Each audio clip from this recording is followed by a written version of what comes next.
అప్పుడు కూడా తనకి తానే ఓడిపోయాడు.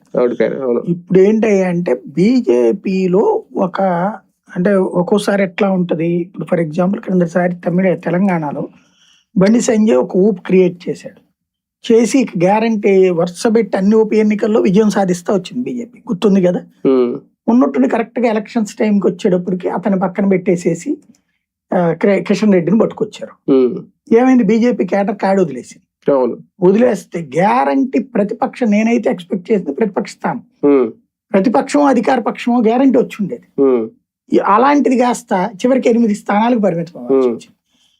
పోనీ అక్కడ బీజేపీకి దమ్ము లేదా అంటే తర్వాత పార్లమెంట్ ఎన్నికలకి 8 సీట్లు వచ్చినాయి.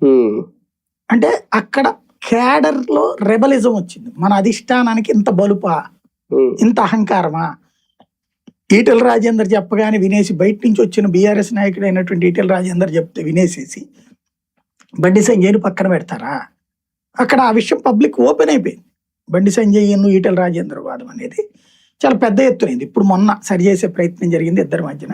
ఇన్ని రోజుల తర్వాత 2 ఏళ్ల నుంచి కూడా ఆ క్రైసిస్ అట్లాగే నడుస్తుంది. 2.5 ఏళ్ల నుంచి కూడా ఆ రోజున ఆ ఇంపాక్టే బీజేపీని అక్కడ భారీగా దెబ్బ కొట్టింది.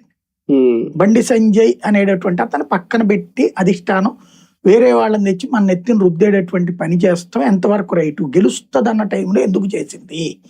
కాంగ్రెస్ దాన్ని ఎట్లా అడ్వాంటేజ్ తీసుకుంది, అప్పటిదాకా వరుస పెట్టి డిపాజిట్లు కూడా కోల్పోయింది కాంగ్రెస్.